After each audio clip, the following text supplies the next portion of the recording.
ये एक्सपेरिमेंट आप घर पे जरूर ट्राई करना। देखो भाई, ग्लास लिया है, ग्लास के अंदर पानी है, उसके अंदर टेबल सॉल्ट सोडियम क्लोराइड हमने डिसॉल्व किया है। 2 पेंसिल लेंगे, पेंसिल के अंदर होती है लीड जिसमें होता है graphite, a good conductor of electricity, and हम लेंगे एक 9 वोल्ट की बैटरी इस तरह से।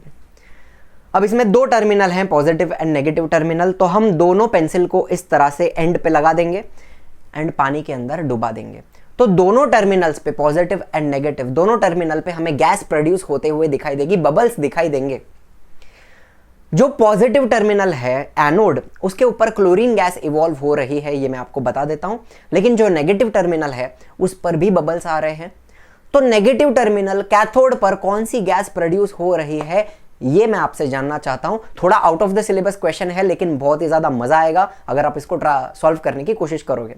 ठीक है, थोड़ा रिसर्च करना, थोड़ा दिमाग लगाना, एंड कमेंट्स में मुझे जरूर बताना कि नेगेटिव टर्मिनल पे कौन सी गैस प्रोड्यूस हो रही है। ठीक है, आपको एक हिंट दे देता हूं, this is electrolysis of aqueous sodium chloride, aqueous sodium chloride का electrolysis. Hello everyone, my name is Parth, welcome back to my YouTube channel. तो हम देख रहे हैं metallurgy from SSC class 10 science 1 chapter number 8, जिसका देखेंगे लेक्चर 3 जो पेज नंबर 98 99 पर आधारित है। एंड यहां पर हम बात करेंगे आयोनिक कंपाउंड्स। जितनी सारी बातें हम कर सकते हैं वो सारी बातें हम करेंगे about ionic compounds. And if you are new to the channel, subscribe करना, शेयर करना, वीडियो को लाइक भी करना।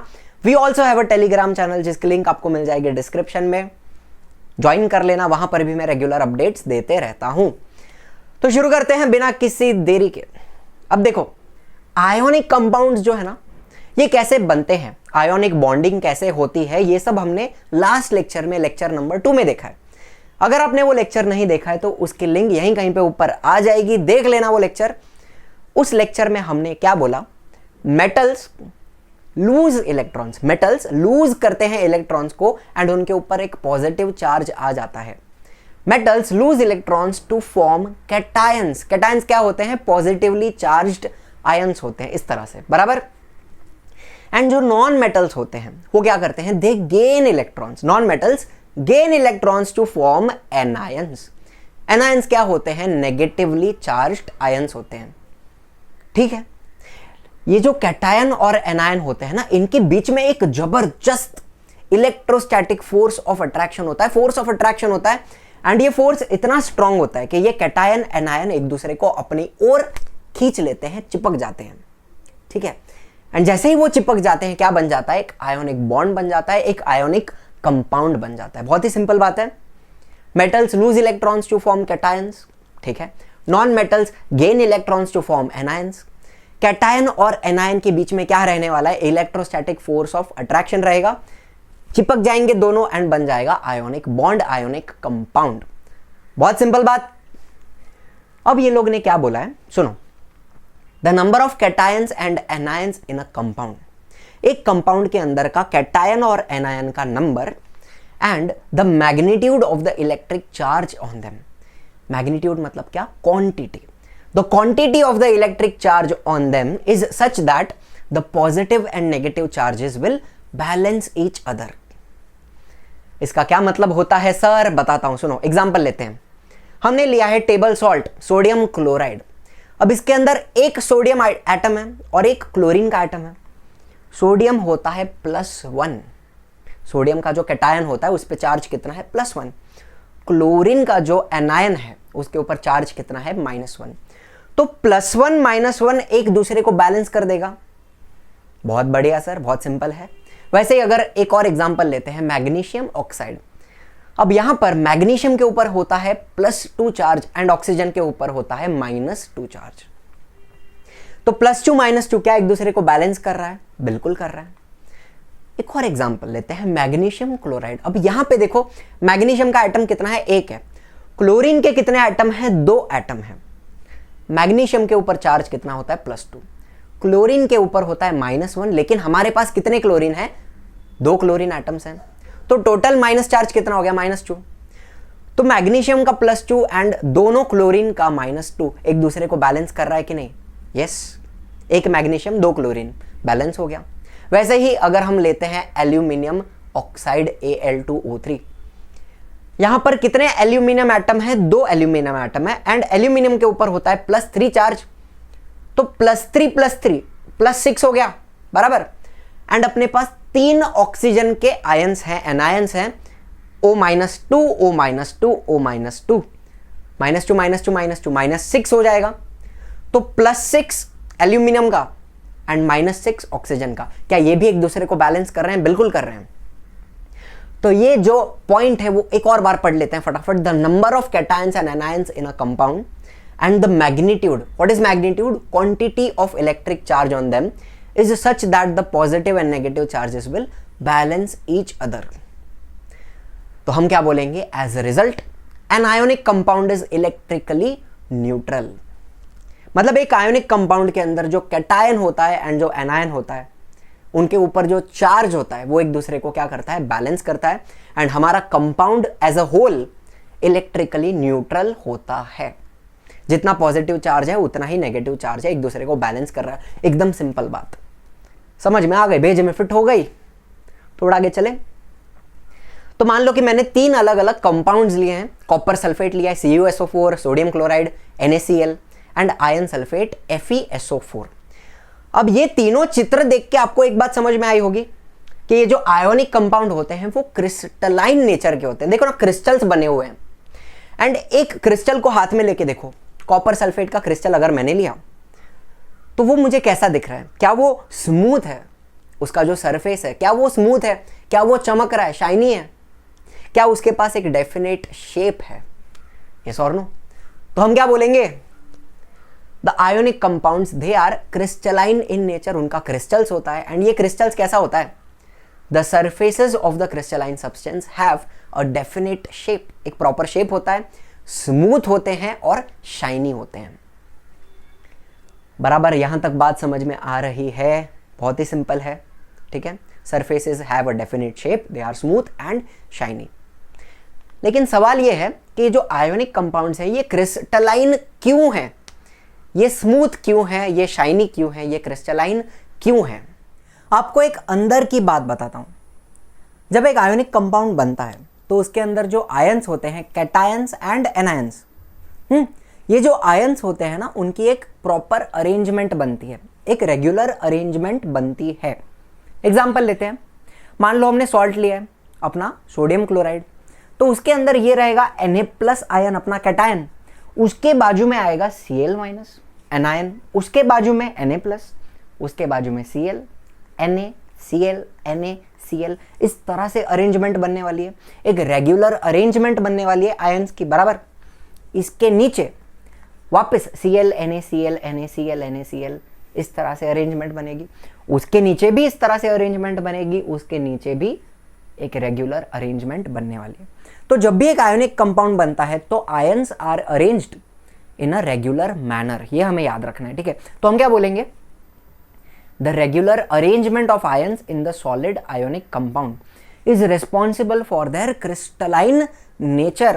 तो कोई भी आपको पूछे भाई हमारा आयोनिक कंपाउंड क्रिस्टलाइन क्यों है, उसका क्रिस्टल क्यों बन रहा है, तो क्या बोलोगे? Because of the regular arrangement of ions. Ions एक प्रॉपर अरेंजमेंट में है एंड दैट इज वाई हमारा आयोनिक कंपाउंड एक क्रिस्टलाइन नेचर का होता है। बेसिक बात समझ में आ गई, ठीक। अब यहां पर मैंने NaCl का आपको एक लेयर दिखाया है, ठीक है, एक लेयर दिखाया है, उसके पीछे और लेयर्स होंगे, उसके आगे भी और लेयर्स होंगे, यस और नो? तो एक 3D स्ट्रक्चर बन जाएगा कुछ ऐसा। सोडियम क्लोराइड का 3D स्ट्रक्चर कुछ ऐसा दिखेगा। देखो ग्रीन कलर के जो छोटे छोटे गोले हैं, मान लो वो तुम्हारे कैटायंस हैं, सोडियम आयंस, एंड जो लाल कलर के बड़े वाले गोले दिख रहे हैं वो तुम्हारे एनायंस हैं, क्लोराइड आयंस, ठीक है। एक बात हमेशा याद रखना, कैटायंस छोटे होते हैं, कैटायंस छोटे होते हैं और एनायंस बड़े होते हैं, ये बात याद रखना। तो यहां पर ग्रीन वाले कैटायंस हैं और लाल वाले एनायंस हैं। तो इस तरह से एक 3D स्ट्रक्चर बन जाएगा हमारे सोडियम क्लोराइड के क्रिस्टल का, ठीक है। लेकिन अगर मैं कॉपर सल्फेट की बात करूं तो उसके अंदर आयंस की अरेंजमेंट अलग होगी, इस तरह से देखो अलग है। ज्यादा डिटेल में हमें नहीं जाना है, हम सिर्फ बेसिक बातें कर रहे हैं। कॉपर सल्फेट में आयंस की अरेंजमेंट अलग है एंड वैसे ही आयन सल्फेट में भी आयंस की अरेंजमेंट अलग होगी। तो मेरा बोलने का पॉइंट क्या है, अलग अलग आयोनिक कंपाउंड्स के अंदर आयंस का अरेंजमेंट अलग होगा, अलग अलग आयोनिक कंपाउंड्स के अंदर आयंस का अरेंजमेंट अलग होगा, एंड दैट इज व्हाई उनका क्रिस्टल का शेप भी अलग होगा। समझ रहे हो, हर एक आयोनिक कंपाउंड का क्रिस्टल का शेप अलग होगा बिकॉज उनके अंदर आयन की अरेंजमेंट भी अलग है।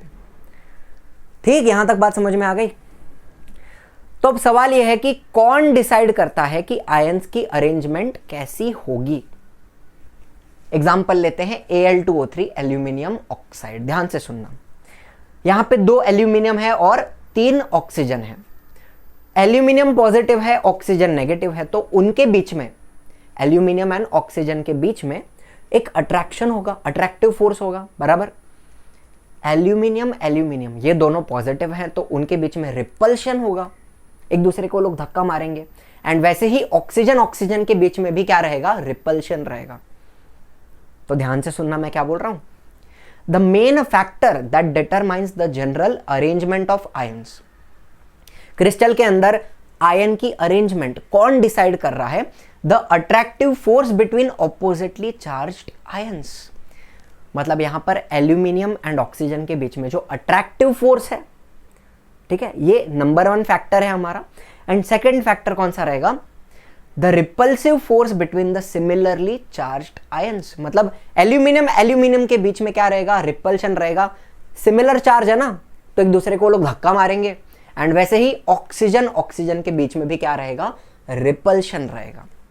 तो ये 2 फैक्टर याद रखना, attractive force between oppositely charged ion and repulsive force between similarly charged ion. These 2 factors will decide the general arrangement of ions in a crystal. Crystal के अंदर आयंस किस तरह अरेंज किए जाएंगे इसके ऊपर डिपेंड करेगा, ठीक है। सो अगर हम एक रेगुलर, एक जनरल क्रिस्टलाइन स्ट्रक्चर देखें सच है सोडियम क्लोराइड, अगर मैं सोडियम क्लोराइड को ध्यान से देखूं तो मुझे क्या दिखेगा, negative ions are arranged around a positive ion. मतलब क्या, मान लो यहां पे मैं सोडियम को देख रहा हूं, Na+, हमारा पॉजिटिवली चार्ज्ड आयन, हमारा कैटायन, इसके चारों तरफ कौन है, Cl-, Cl-, Cl-, Cl-। Positive ion के चारों तरफ नेगेटिव आयन होता है, बराबर है, ठीक है। एंड वैसे ही positive ions are arranged around a negative ion. तो अगर मैं Cl- को देखूं, नेगेटिव आयन हमारा एनायन, उसके चारों तरफ कौन है, Na+, Na+, Na+। Negative ion के भी चारों तरफ पॉजिटिव आयन है एंड पॉजिटिव आयन के चारों तरफ नेगेटिव आयन होता है। तो this will be the general crystalline structure. ऐसे अरेंजमेंट होने वाली है आयंस की इन अ क्रिस्टल। समझ रहे हो, पॉजिटिव के आजू बाजू सारा नेगेटिव, नेगेटिव के आजू बाजू सारा पॉजिटिव, इस तरह से अरेंजमेंट होगी। अब आपके सामने मैंने 3 क्रिस्टल स्ट्रक्चर रखे हैं, NaCl, MgO and KF। KF क्या होता है, पोटेशियम फ्लोराइड। अब तीनों का क्रिस्टल स्ट्रक्चर अलग है, अलग अलग है। ध्यान से आप एक ऑब्जर्वेशन करना, NaCl के अंदर देखो, जो छोटे वाले हैं ना, पर्पल वाले गोले, वो हमारे कैटायंस हैं, एंड जो बड़े ग्रीन वाले गोले हैं वो कौन है, एनायंस हैं, ठीक है। मैग्नीशियम ऑक्साइड में अगर आप देखो तो ग्रीन वाले गोले जो हैं, छोटे वाले, वो मैग्नीशियम आयंस हैं, कैटायंस, बहुत छोटे हैं। एंड जो ऑक्सीजन के आयंस होंगे ना, ऑक्साइड आयंस, पर्पल वाले, वो काफी बड़े हैं। मैग्नीशियम बहुत छोटा है, ऑक्सीजन बहुत बड़ा है, दिख रहा है। एंड पोटेशियम फ्लोराइड को अगर आप ध्यान से देखो तो यहां पे potassium ion and fluoride ion दोनों का साइज ऑलमोस्ट सेम है। एंड दैट इज वाई तीनों का स्ट्रक्चर अलग है। क्यों अलग है, बिकॉज तीनों के अंदर पॉजिटिव एंड नेगेटिव आयन की साइज अलग है। समझ में आ रही है बात। तो बोलने का पॉइंट क्या है, 2 of the main factors responsible for certain crystal structure are as follows. ठीक है, क्रिस्टल स्ट्रक्चर कैसा बनेगा ये 2 फैक्टर पे डिपेंड करता है। Number 1, the size of the positively and negatively charged ions. ठीक है, तीनों को अगर आप ऑब्जर्व करो, तीनों का स्ट्रक्चर अलग अलग दिखेगा, बिकॉज तीनों के अंदर पॉजिटिव एंड नेगेटिव आयन की साइज अलग है। Point number 1 and point number 2, magnitude of the electrical charge on the ions. Magnitude मतलब क्या? Quantity of the electrical charge. आपको एक एग्जांपल देता हूं, मैग्नीशियम ऑक्साइड देखो, MgO। मैग्नीशियम के ऊपर +2 चार्ज है एंड ऑक्साइड आयन के ऊपर -2 चार्ज होता है ना, तो +2 -2 एक दूसरे को बैलेंस कर देते हैं, बराबर। तो MgO के क्रिस्टल में जितना मैग्नीशियम आयंस है उतना ही ऑक्साइड आयंस होगा, जितना मैग्नीशियम उतना ही ऑक्साइड, एक दूसरे को बैलेंस कर देंगे। लेकिन अगर मैं MgCl2 देखूं, मैग्नीशियम क्लोराइड, तो उसमें कितना मैग्नीशियम है? 1 मैग्नीशियम है और 2 क्लोरीन के आयंस होते हैं, एनायंस, ठीक है। तो अगर मैं MgCl2 का क्रिस्टल स्ट्रक्चर देखूं तो उसमें क्लोराइड आयंस जो है, एनायंस, उनकी क्वांटिटी डबल होगी मैग्नीशियम से, तो उसका क्रिस्टल स्ट्रक्चर अलग बनेगा। तो ये 2 फैक्टर याद रखना। क्रिस्टल स्ट्रक्चर कैसा बनेगा ये किस पे डिपेंड कर रहा है? Number 1, size of the cation and anion, positively and negatively charged ion. Point number 2, magnitude, the quantity of the electrical charge on the ions. यहां तक बात समझ में आ गई? ये आयोनिक कंपाउंड्स क्या होते हैं, उनका क्रिस्टल स्ट्रक्चर कैसा होता है, आयंस की अरेंजमेंट कैसी होती है, ये आयोनिक कंपाउंड कैसे बनते हैं, ये सब कुछ हमने देखा, सारी बातें हमने कर ली। अब इन आयोनिक कंपाउंड्स की कुछ प्रॉपर्टीज हम देखेंगे, ठीक है। But before we do that, हम करेंगे एक छोटा सा एक्सपेरिमेंट। बर्नर जलाएंगे इस तरह से एंड जो स्पैचुला है, जो चमची है ना, उसमें हम अलग अलग कंपाउंड लेके उन कंपाउंड्स को आग में जलाने वाले हैं इस तरह से, ठीक है। तो सबसे पहले हम लेंगे sodium chloride NaCl table salt and उसको लेके जाएंगे सीधा फ्लेम में, आग में। जब हम सोडियम क्लोराइड को जलाते हैं डायरेक्टली तो एक येलो कलर की फ्लेम दिखती है ऐसे। अब वो फ्लेम येलो क्यों दिखती है, ये अगर आपको समझना है तो आपको एटॉमिक अब्जॉर्प्शन स्पेक्ट्रम पढ़ना पड़ेगा, ठीक है। थोड़ा सा एडवांस केमिस्ट्री है, 11th-12th में आप पढ़ोगे। लेकिन अभी अगर किसी को सीखना है, समझना है, तो आप रिसर्च कर सकते हो, गूगल कर सकते हो, थोड़ा इसके ऊपर खुद से पढ़ सकते हो। Atomic absorption spectrum of sodium, इसको देखना। सोडियम क्लोराइड को जलाया तो येलो कलर की फ्लेम आई। वैसे ही अगर मैं पोटेशियम आयोडाइड ले लूं, KI, तो मुझे एक पर्पल फ्लेम दिखती है, ठीक है। क्यों दिखती है purple flame? Atomic absorption spectrum of potassium, ठीक। एंड अगर मैं बेरियम क्लोराइड ले लूं, BaCl2, एंड उसको जलाऊं तो मुझे एक ग्रीनिश कलर की फ्लेम दिखाई पड़ती है। पॉइंट ये है बोलने का कि अलग अलग आयोनिक कंपाउंड्स को अगर आप जलाओगे फ्लेम में तो आपको अलग अलग कलर्स दिखने वाले हैं। ये भी इनकी एक प्रॉपर्टी है, ठीक है। फिर बात करते हैं कुछ general properties of ionic compounds के बारे में। सबसे पहली बेसिक बात ये लोग ने क्या बताई है? The attractive force between the positively and negatively charged ions is very very strong. Cation और एनायन के बीच का इलेक्ट्रोस्टैटिक फोर्स ऑफ अट्रैक्शन बहुत ही ज्यादा स्ट्रांग होता है, ये तो हमें पता है। एंड दैट इज वाई हमारे जो आयोनिक कंपाउंड्स होते हैं ना, they are very very hard and they exist in a solid state. सारे के सारे आयोनिक कंपाउंड आपको सॉलिड मिलेंगे एंड कड़क मिलेंगे, ठीक। दूसरी बात, आयोनिक कंपाउंड्स कड़क हैं, लेकिन उनको अगर आप हथौड़े से मारोगे ना, उसके ऊपर प्रेशर डालोगे तो आयोनिक कंपाउंड्स टूटेंगे। Ionic compounds are brittle, brittle मतलब क्या? इजीली टूट भी सकते हैं। They can be broken down into pieces by applying pressure. तो मान लो हमने क्रिस्टल लिया आयोनिक कंपाउंड का और इसको हथौड़े से दे धपाधप मारा, तो वो क्रिस्टल क्या हो जाएगा? शैटर हो जाएगा, ब्रेक हो जाएगा इस तरह से, ठीक है। तो हम क्या बोलेंगे? Ionic compounds are brittle and they can be broken down by applying pressure. अगर आपने मेटल का कोई पीस लिया है एंड उसको आप हथौड़े से मार रहे हो तो मेटल चपटा हो जाएगा, वो शैटर नहीं होगा। मेटल्स कैसे होते हैं? मैलिएबल होते हैं। मैलिएबिलिटी हमने पढ़ा है ना, metals can be drawn into sheets, उनकी आप शीट बना सकते हो। यहां पे शीट वीट कुछ बनने वाला नहीं है, अपना क्रिस्टल टूटेगा, ब्रिटल है, ठीक। एंड तीसरी बात, बहुत ही इंपॉर्टेंट बात, the intermolecular force of attraction is very high. Intermolecular force of attraction मतलब सिंपल भाषा में कैटायन और एनायन के बीच का इलेक्ट्रोस्टैटिक फोर्स ऑफ अट्रैक्शन था ना, उसको ही हम इंटरमॉलिक्यूलर फोर्स ऑफ अट्रैक्शन बोल सकते हैं। दो मॉलिक्यूल्स के बीच का attractive force, intermolecular attractive force is very very high. सारे आयंस जो हैं, कैटायंस एनायंस, एकदम टाइटली चिपके हुए हैं, ठीक है, एकदम टाइटली चिपके हुए हैं। एंड अगर मुझे इन आयंस को दूर लेके जाना है, ठीक है, कैटायन और एनायन को अगर मुझे दूर लेके जाना है तो मुझे बहुत सारी एनर्जी लगानी पड़ेगी उस फोर्स को ब्रेक करने के लिए। Large amount of energy will be required to overcome the attractive force. समझ रहे हो? तो अगर मुझे इस क्रिस्टल को, इस आयोनिक कंपाउंड को मेल्ट करना है, आयंस जो है उनको मुझे दूर लेके जाना है एंड इसको मेल्ट करना है, तो मुझे बहुत सारी हीट लगानी पड़ेगी। समझ रहे हो? That is why the melting and boiling point of ionic compounds is very very high. ठीक है, आयंस एकदम टाइटली चिपके हुए हैं, उनके बीच का जो अट्रैक्टिव फोर्स है वो बहुत ज्यादा है। अगर मुझे इन्हें दूर लेके जाना है तो उस फोर्स को ओवरकम करने के लिए बहुत सारी हीट, बहुत सारी एनर्जी लगानी पड़ेगी, and that is why the melting and boiling point is very very high. अब कुछ कंपाउंड्स का मेल्टिंग एंड बॉइलिंग पॉइंट यहां पे दिया हुआ है। अगर आप देखो, जिंक क्लोराइड है, magnesium chloride, sodium chloride, sodium bromide, potassium chloride and magnesium oxide, सबका मेल्टिंग एंड बॉइलिंग पॉइंट दिया हुआ है।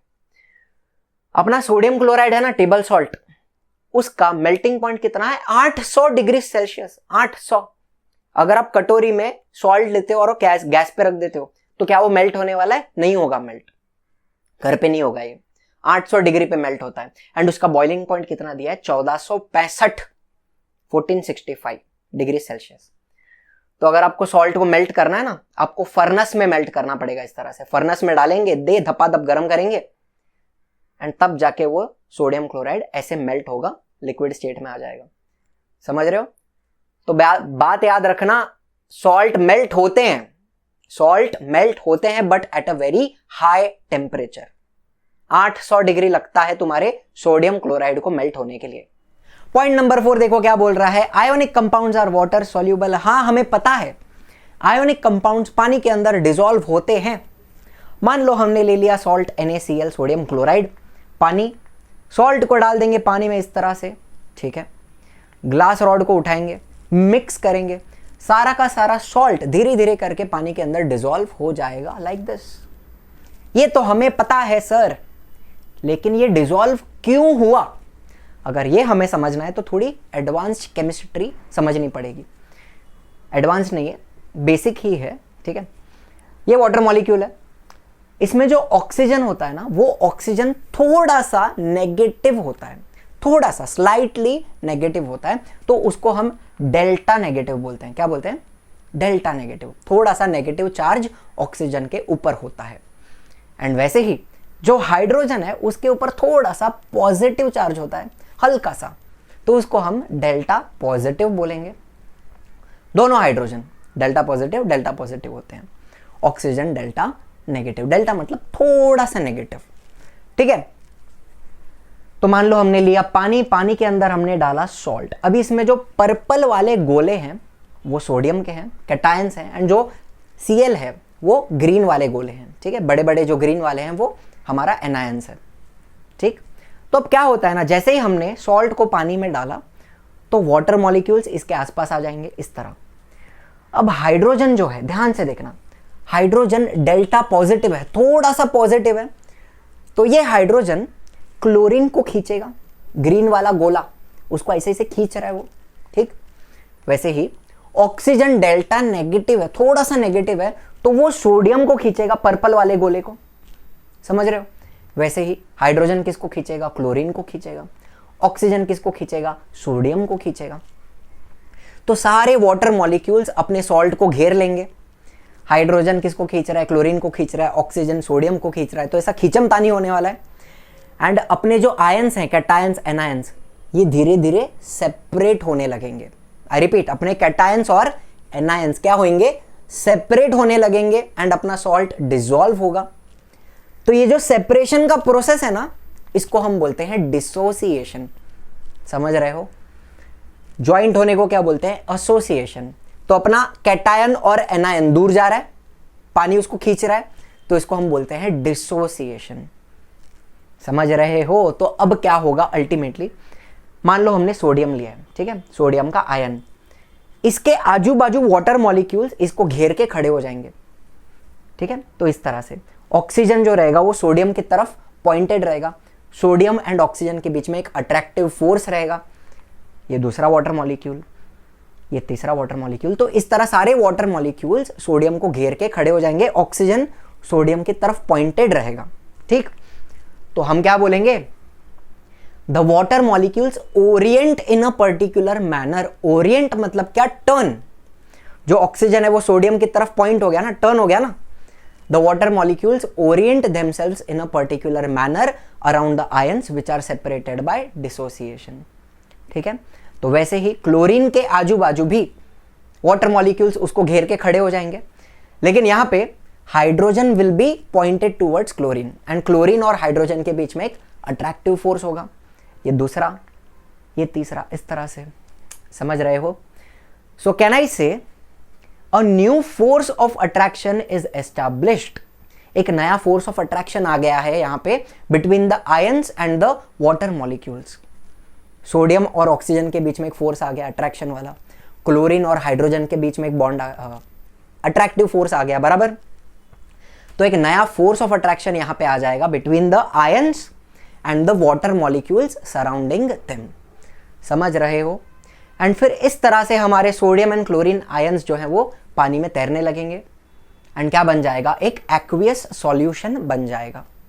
अपना सॉल्ट पानी में डिसॉल्व हो गया है पूरी तरह, सारे आयंस सेपरेट हो चुके हैं, एंड क्या बन गया, एक एक्वियस सॉल्यूशन बन गया है।